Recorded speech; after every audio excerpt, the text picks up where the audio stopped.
Ele nos ensina a falar. Depois Ele nos ensina como nós devemos proceder, como nós devemos agir no dia a dia. Legal. Mas muitas das vezes as pessoas querem falar, mas não querem ouvir para aprender. Existem até pessoas que gostam de falar, mas não gostam de escutar, gostam de ensinar, mas não gostam de aprender, gostam de pregar, mas não gostam de ouvir pregação de outra pessoa. Mas coisa boa e importante é quando nós valorizamos uns aos outros, porque ninguém é completo, nós nos completamos um do outro. Você depende de mim, eu dependo de você.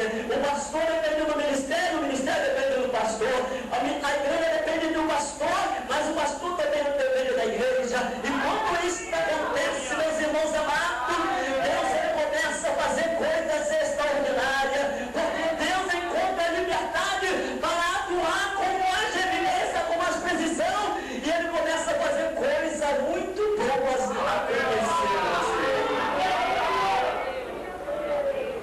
Convocados pelo Mestre. Interessante que primeiramente eles foram preparados, foram capacitados pelo Mestre. O Senhor não mandou eles ir assim de repente, não. Primeiro eles aprenderam, primeiro eles foram experimentados, foram provados, tiveram que primeiro ver o Senhor realizar, fazer, para depois eles também seguir os mesmos exemplos e proceder da mesma maneira. Por isso que o tema diz: eu enviou-os a pregar o reino de Deus. Mas o primeiro versículo diz que primeiro eles foram convocados, e durante aquela convocação que o Senhor Jesus fez a ele, o Senhor delegou a eles poder e autoridade. A chamada, ela procede de Deus. A consagração dos seguidores, mas a virtude e a autoridade daquele que envia. Interessante que faz me lembrar que a Bíblia fala de três chamadas. Três chamadas que é a Bíblia para nós, de Deus para nós. Primeiro, nós somos chamados por Deus para ser salvos, libertos do poder do pecado e da morte. Romanos capítulo 8, versículo 2 diz que o Espírito de vida de Cristo nos libertou do pecado e da morte. A segunda chamada diz que nós somos convocados pelo Senhor para realizar a sua obra. E a terceira chamada que acontece em nossas vidas é que nós somos chamados para morar com o Senhor na eternidade nos céus.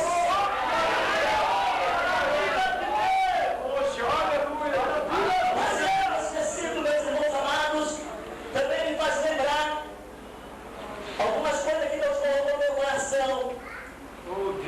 Características de uma pessoa que possui uma chamada divina. Ou seja, não é uma chamada humana, não é uma chamada da parte da vontade humana, não é uma chamada do céu, uma chamada de Deus. E eu quero falar sobre 4 características indispensáveis para a nossa vida e que cada um de nós precisamos aplicar na nossa vida cotidiana. A primeira coisa é a renúncia. Renúncia.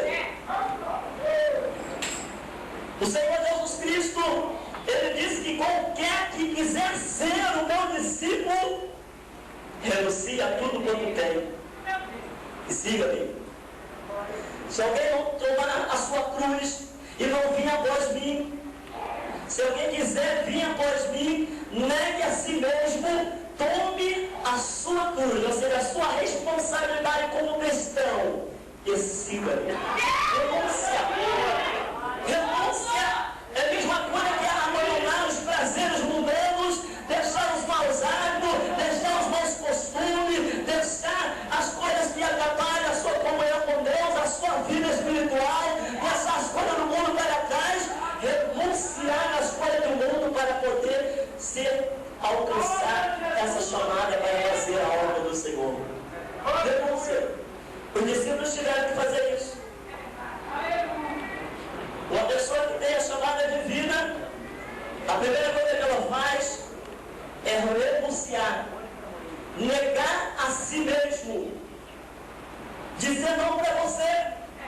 Porque se você não dizer não para você, Deus também não vai dizer sim para você não. Quando você diz não para você, você está dizendo sim para Deus. Quando você diz, eu não vou pecar, eu não vou, Senhor, eu não quero pecar, eu não quero errar, Senhor, eu não quero cair, segura minhas mãos, aí você está dizendo sim para Deus. E quando você diz para sim para Deus, aí Deus ele começa a trabalhar na sua vida, ele estende as mãos sobre a sua vida, ele começa a te renovar, te fortalecer, a te fortificar, ele começa a trabalhar numa tua vida de uma forma profunda e inexplicável. Renúncia. A primeira coisa que nós precisamos fazer é renunciar. Deixar o pecado e o embaraço. Deixar tudo que não agrada a Deus. A segunda coisa que nós precisamos fazer, nós precisamos ter para construir essa chamada divina, é comunhão íntima com Deus. Comunhão íntima. Precisamos ter um contato contínuo com Deus. Andar com Deus. Falar com Deus. Viver para Deus. Entregar toda a nossa vida para Deus. Estar com o nosso ser totalmente voltado para Deus.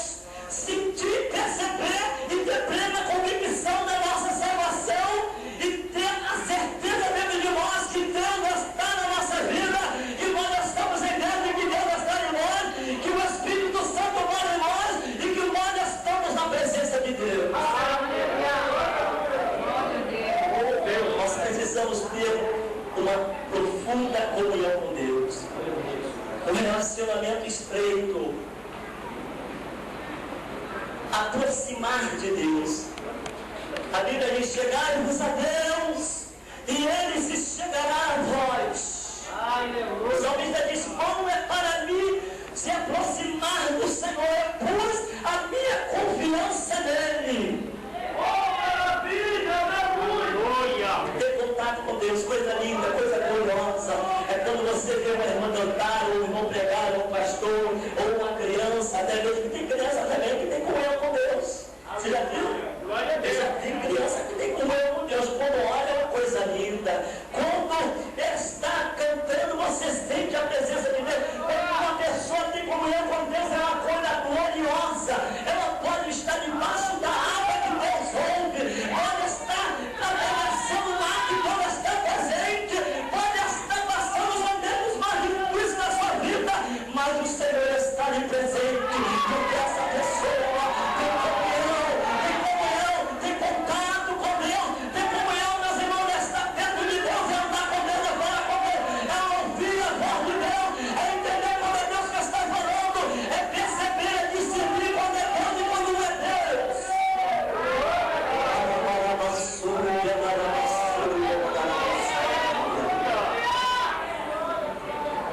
Comunhão com Deus. Os discípulos estavam sempre ali,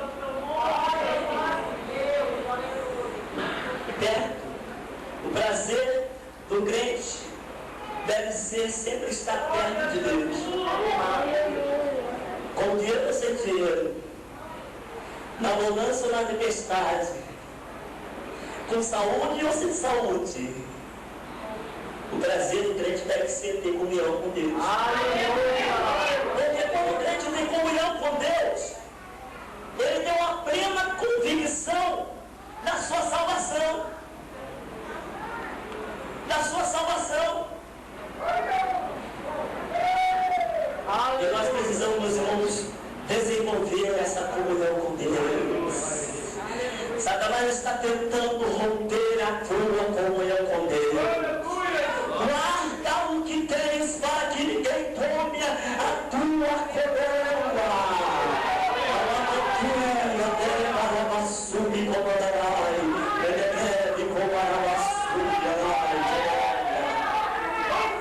Guarda a tua comunhão com Deus.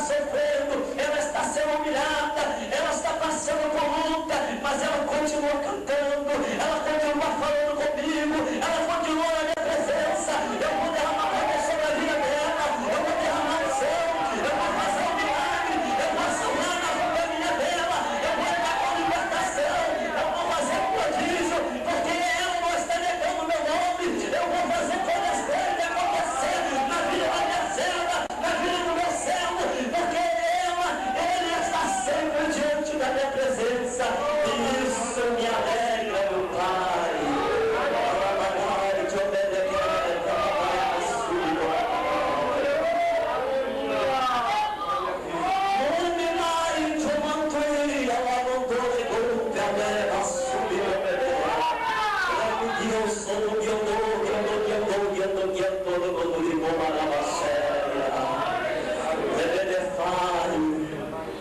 Você já está sentindo já, meu Deus, aqui? Está sentindo que esse Deus está aqui? Olha, se Deus estivesse aqui, não adiantaria nem a gente vir para cá, porque o que nos traz alegria, o que nos traz contentamento, o que nos traz paz, o que nos fortalece, o que nos vivifica, o que